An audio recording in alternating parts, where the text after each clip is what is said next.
This is something that has to be said. It's something that's so powerfully felt within my state of being that I absolutely have to convey it at whatever cost. Personally, I don't think there would be any cost. I mean, whatever you thought about me, some of you may think that you're in line with some of the things I say. Some of you may think that you are in allegiance with me with some of these things, and we've got an affinity. But I have this pesky habit of pulling the rug from under your feet just as you start to get a little bit comfortable that you and I think the same. Now, how many of you think like I do? And I would say very, very few. There's gonna be one or two of you maximum that are gonna be even thinking remotely like what I'm saying now. Because you're all frail and you're all cowardice and you're all weak and you're all an advocate for some sort of personal and collective rights. When I say to you, you don't deserve any rights. It isn't impingent on the world. Let me just check if it's impingent is a word. I've got to check that. Encumbrant. It's not encumbrant on the world. I'm just going to check that impingement, because often I say things and it's kind of like, oh, I'm not sure about it, but then unconsciously I was right. Impingent sounds weird. Impingent definition. Impingent is an adjective describing something that is striking, colliding or encroaching upon something else, derived from the verb impinge.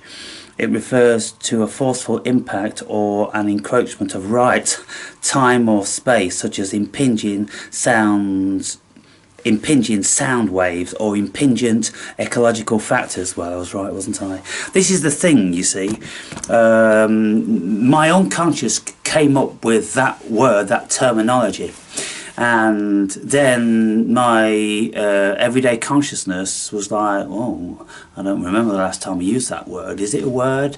I can't be sure whether I actually even ever read it anywhere, but this is the power of the unconsciousness, you see. So yes, I was perfectly right by using that term. And so what I'm saying here is, people, and I've said it many times, and I still retain you, the viewer, the vast majority of you, because somewhere you have some sort of allegiance to that. Maybe it's an unconscious thing, it's a deep unconscious knowing of a certain truth and reality. Because I'm telling you now, people, my state of consciousness isn't on the bottom rung of the ladder. My state of consciousness is at the dizzying heights of human consciousness, and that's where the global leaders are. My state of consciousness is in allegiance with them. It's not in allegiance with any of you watching this video. I will never ever fight for the people. I will always fight for your oppression, because I absolutely know, as a consciousness which has the full extent of what it is to be a human being and to know what humanity is, I absolutely know that the human masses must be governed, controlled, suppressed, and in a state of fear 100%, because if the masses start to feel that they are not fearful of the state in particular, then, goodness me, in their droves they all get out of their tree, don't they? And they start to make demands which are not reasonable, and then if they don't get their demands met, then they will overthrow. And this has happened, you know, in the past many times, when kings and queens only had limited armies and fortifications and the people were very numerous. Now things are very different. These levels of uprising to overthrow the states could never ever happen again. Never. The only thing that's ever going to happen is you will be offered a little bit of a minuscule compromise. It's going to be temporary, and it's going to be all premised on lies. The state may bow down to you just a little bit, because the alternative is slaughtering you. Lots of states around the world will take that option. They will slaughter their peoples. But in a so-called democracy, you see, the modern world, the first world countries, they like to maintain the pretense of democratic society. No society on this planet is democratic. They're all oligarchical. Don't you know that? They're all oligarchical. They're all run by oligarchs. They're all run by very rich, powerful people. The whole world is run by very rich, powerful people. Politicians are just yes ministers. That's all they are. They're getting paid to say whatever they want them to say. Most of you have some level of inner standing and agreement with that. But most of you wouldn't have the agreement that you absolutely need to be crushed under the yoke of suppression.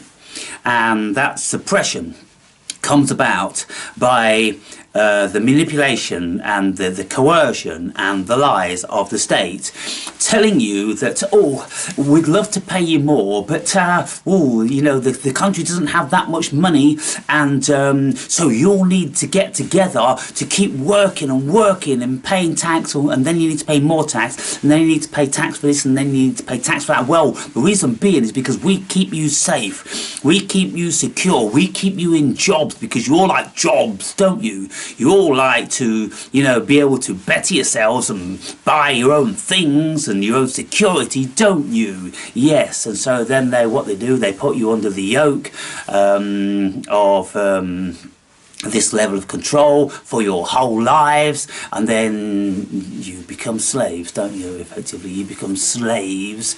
You see, you become slaves. If you had to work for yourself, then that isn't slavery, is it? That's survival. That's what you would have to do. If there wasn't a state, you would have to work to survive, to put food in your mouth, to build shelter and all the rest of the stuff. But because there are states, and states afford you privileges, they pave roads, they create cars, they build houses, and then they offer you a way of supporting yourselves to give you some sort of feeling of sovereignty, albeit you're absolutely dependent on the state, because the state provide everything and the state can take everything away. And then they tell you, give you the pretense that you have rights, or you have this right and that right. The tiny little minuscule rights. It's kind of like you have a right for 2 weeks holiday within 1 year. Oh goodness me, you know, 2 weeks, 2 out of 52. Yeah, it's a beautiful right. It's a wonderful right. Yeah. It's absolutely the bare minimum that the state could ever give anyone. 2 weeks. By the time you get on a fucking plane and go somewhere, it's time to come back, isn't it? To be fair, you get your pick up from the airport, and you got your transfer, and you settle in your hotel, and this, that, and the other. Before you know, it's time to fucking come back. That's your right, idiots. Goodness me. But you see, you look over the world for the history, and then the masses start to get too big for the boots. The state is becoming ever increasingly weaker, so they get bigger and bigger and bigger until they're out with the pitchforks and the fucking lanterns, and you know, then shit goes down. But throughout the millennia, states have got much more wise to all this, and so then their implementation of levels of control morphed from the force of the sword to the force of propaganda, to instilling fear and insecurity into the masses, and giving something in one hand but then taking it back in another. Like, they will give you the opportunity of buying a house at least double the value. You can live in it for 25 years as long as you keep paying double the value, increasingly to 3 times, 4 times the value if you can keep up with the interest rates at any given time. And so they give you the pretense of you being your own homeowner. And then when people have got a mortgage, from the get-go, they'll say, I own my own home. And then if you said to them, well, how many years have you got left on the mortgage? Well, 23, but I own it. No, you don't own it. You will own it the day you finish fucking paying for it. And if your mortgage is 25 years, that's when you'll fucking own it. And the chances are the state will move the goalpost in the interim. They will put the interest rates up so you cannot meet those payments. So just like a croupier, then they will go, thank you. And this is what happened in not too distant past with the financial crashes. They start loaning people, they give them subprime loans, and everybody starts paying into the coffers, and then the interest rates go up, and all of a sudden the banks and the big money lenders and the billionaires, they just like take all the property, they take all the physical stuff, and you're left with worthless paper. Yeah, that's how it works, people, and that's how they've come to own the world, by doing that. And so I look at the masses and I'm like, well, look, I've read so much philosophy, I've read so much stuff by intelligent thinking people, I know so much about politics and how the world works and this, that and the other, and I'm always saying it could never be any other way. You cannot give the idiot in the street any rights at all other than the illusion of rights. That's all you could ever give them. They don't deserve rights, they don't know what to do with rights, and as soon as they've got any rights, they think my rights, my rights, my rights, and the chest starts to get puffed up and they start to get all arrogant and haughty, and then they start telling the state, man, you can't do this, and you know, the state can, and the state does, and the state will. And so those of you that don't think that's the case, will just open your eyes and open your ears, and you will see every single day what the state is doing and how your autonomy, your fiction of autonomy, is getting smaller and smaller and smaller. They don't care about your silly little notion of rights anymore. They don't give a fuck about laying it on the table that you do not in actual fact have any. You have privileges. You've always had privileges. There's never been anything else. There's been a pretense of rights to keep you all jolly and all fucking happy in your little fucking cesspool. You've never had any rights, you've had privileges. Why? Because the state has always owned you. From birth, the state has owned your ass. And then it puts you through indoctrination camps and it sends you out into the workforce.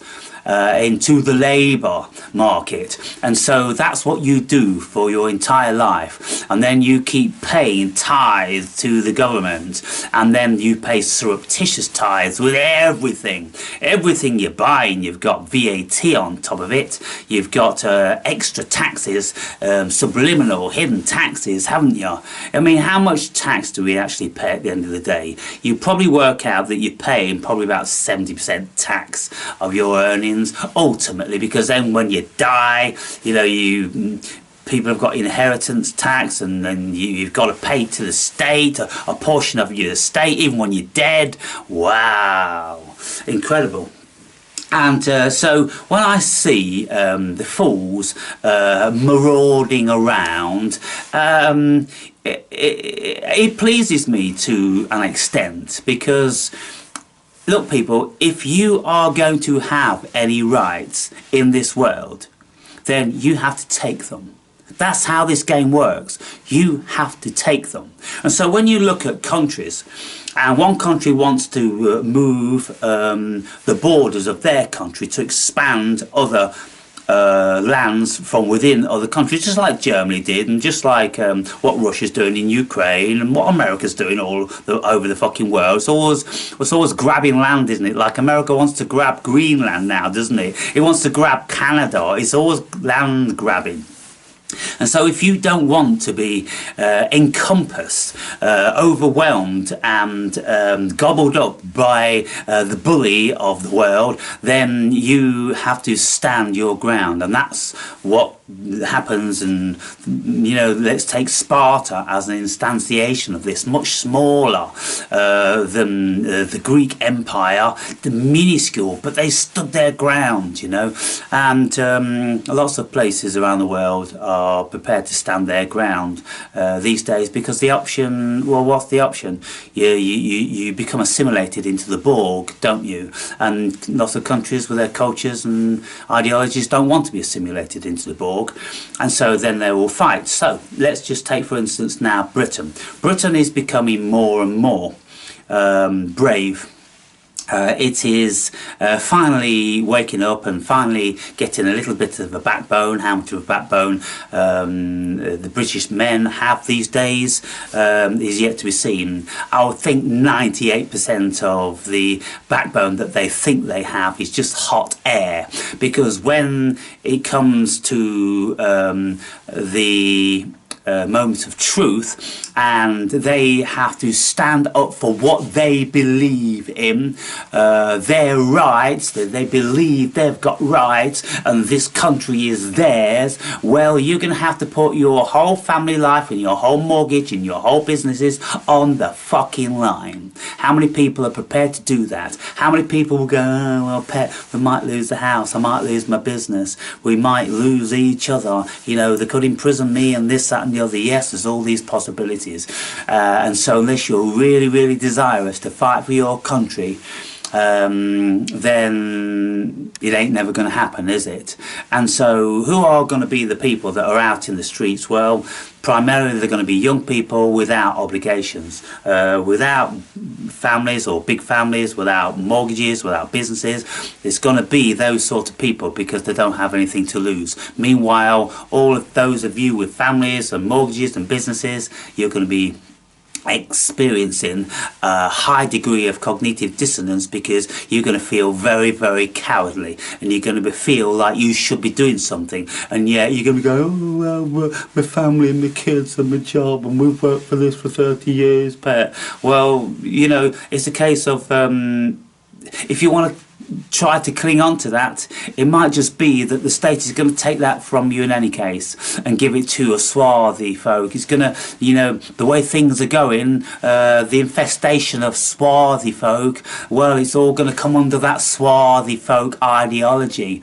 And if you don't want that to happen, like lots of British people don't seem to want that to happen these days, well, you then have to put your life on the line. You have to put your livelihood on the line. And this is the thing about wars throughout the whole of the thousands of years that humans have been at war with each other. If they consider a certain culture, nation, creed to be oppressive and threatening, then action has to be taken and people will die. And that's just how it's always been. That's probably how it always will be. And so it gets more and more difficult, because the state make it more and more difficult, because that's what they want to do. They want to keep you in bondage. They want to keep you with your debts, and so they give you credit cards, they give you loans, and they'll give you mortgages, and they'll give you business loans and all these different sorts of things. They're pretending to help you in a way, but what they're doing, they're binding you in shackles. They're putting you in chains, people, and it's an illusion that you have any level of autonomy, because if you could really hear the chains rattling, then every step that you took, you would hear those chains rattling, because they're all over you. And so I don't have any respect for the sellout. I don't have any respect for weakness. I respect people who are going to be grabbing their pitchforks and going out and doing whatever they're doing, fighting for whatever they consider to be their sovereign rights. Albeit I don't believe they should ever have any of them. Because I'm of this mental state of consciousness, because I know that the man in the street isn't capable and responsible enough to have their own rights and settle with them before they want more and more and more, before they get too big for the boots. Because this whole thing about being sovereign and having rights is a fallacy. Humans do not have any rights. They are born into prisons and they will die in prisons. And the only way you're ever going to have any rights is if you exit that prison. If you take yourself outside of the jurisdiction and authority of that prison, you relinquish your passport, you relinquish your driver's license, you relinquish your bank account, you relinquish all the privileges that the state afford you, and then you go and live somewhere else where you don't have this. Now, lots of people have done this. They will earn some money in a particular country, and when it is considered to be too oppressive, then they will go and live in a third world country. They'll go to Cambodia or one of these countries, and they'll buy land away from everybody, and they've got money to live on, and then they will have some sort of autonomy. And that's the only way you're ever going to do it. You're never going to be autonomous in any particular state if you pertain to that state. Now, when people get wealthy, all the people we know that have got wealthy, well, what do you see that happens? You can have politicians and they'll go into politics and they'll be on basic politician's wage, but then when they start to get more powerful and more support, well, then they get funded, don't they, by lobbyists and, you know, all this bribery shit that's going on and coercion and all the rest of it. As soon as that happens and they become millionaires, billionaires, well, their mentality changes. They no longer want to fight for the people. They may have once wanted to fight for the people, low echelon politicians, but when they become accepted by those up there because they can be used and they get a taste of the money, then they sell their soul to Mephistopheles or Mephistopheles, the devil, people. And you can see this has happened in every single instantiation. I mean, the great black hope of America, Obama, change, yes we can. Well, what fucking changed? Oh, there's a few things changed, everything got worse, and the American people became under the yoke even more, and he became richer and richer and richer. And now look at what he's doing. Every single thing that he's doing is about the oppression of the American people, and being a member of the globalist fraternity. They're all the fucking same, and so that's human nature. And so when anybody on the bottom rung of the ladder starts to rise up, they start to get more and more proud, more and more haughty. They start to look down more and more as they build their ivory tower higher and higher. They don't become more humble, people. This is the metaphor of the Bible, the Tower of Babel. When the human beings are starting to get a little bit sophisticated with their science and technology, enabling them to build up higher and higher and higher elevations of cities, well, God had to strike them down. Because they got too big for the boots. Well, good God, can you not see the fucking wisdom and the simile in these old Bible fucking parables and things like that? God was the state. God was the state 2,000 fucking 5,000 years ago. For forever, God has always been. The notion of God has always been the state. You will always be subservient to God. Bow down to me. Don't have any other gods. I'm a jealous God. I'm a wrathful God. You will do this. You'll sacrifice your son. You'll work hard under the fucking sun and blah blah blah. You'll enjoy your labour. Goodness me.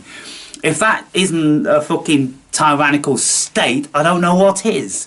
And yet how many of these fucking fools all over the world can't see it? They can't even see a glimmer of it.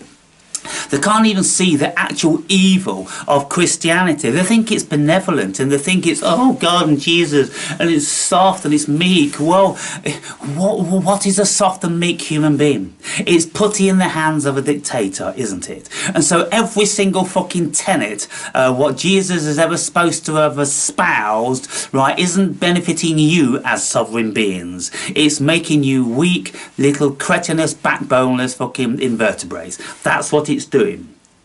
Now, what Christianity will do in some sense, if you can just accept your slavery and accept your subservience and all that, you will get peace of mind. Because once you accept everything, this is the Buddhist trait also, you accept everything, then you're not troubled in your mind. You've got no cognitive dissonance, have you? You accept your fate, and whatever it will be, but then you've got a peace of mind, and that's the kingdom of God. That's the Christos, people. It's the peace of mind. You will never ever get a peace of mind by maintaining your sovereignty. No, you have to lose your sovereignty. You have to lose every single ounce of perception of your sovereignty. You have to meld into the vastness of everything being out of your control. And once you accept that everything is out of your control, and even if they kill you, well, it doesn't matter, because you know you're in this beautiful pool of acceptance, and you're not even going to worry about it, because you're going to go to Christ or God or heaven or Allah or what the fuck ever it is. You see, that's how they get you with all these religions, isn't it? So is anybody there ever thought about these things? Is there any Christian out there which wants to defend your religion against this level of logic? It's not possible to do. It's absolutely not possible to do, because religions are not logical, they're irrational, and you can see that they are breeding weak people. Now, the only religion on this planet that breeds strong people is that one, the swarthy folk one, and that's why they are conquering the world, because the meek most certainly won't inherit the world. They will inherit the yoke of suppression, or they will inherit the sword. You've got two choices. You accept Allah or you die. Now, where are the Christians that are going to defend their faith when it's all about turning the other cheek and taking it up the batty? Where are they? What's going to become of them? History. That's what's going to become of them. And when I listen, and I'm getting ever increasingly more and more sick to death of people banging on about Jesus and that's such bullshit, that with their tiny little fucking myopic minds, minuscule states of consciousness, if they think Jesus is going to save everything and Jesus is going to save them, Jesus ain't saving shit. That whole fucking thing about Christianity isn't designed to save any human being. It's designed to save souls, right? You've heard that one, yeah? It's designed to save souls. It was never intended to save you as sovereign beings. It's got no interest in you, the human avatar, at all. It's designed to save souls. What is the soul? Let's just say the soul is consciousness. Let's just say the soul is a mind. And so you can lose all of this bullshit in your minds, and then your mind will become free.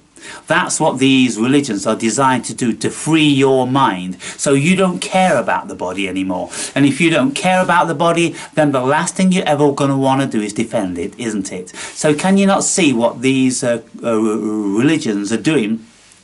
They are basically telling you to just give up your life because it isn't worth anything.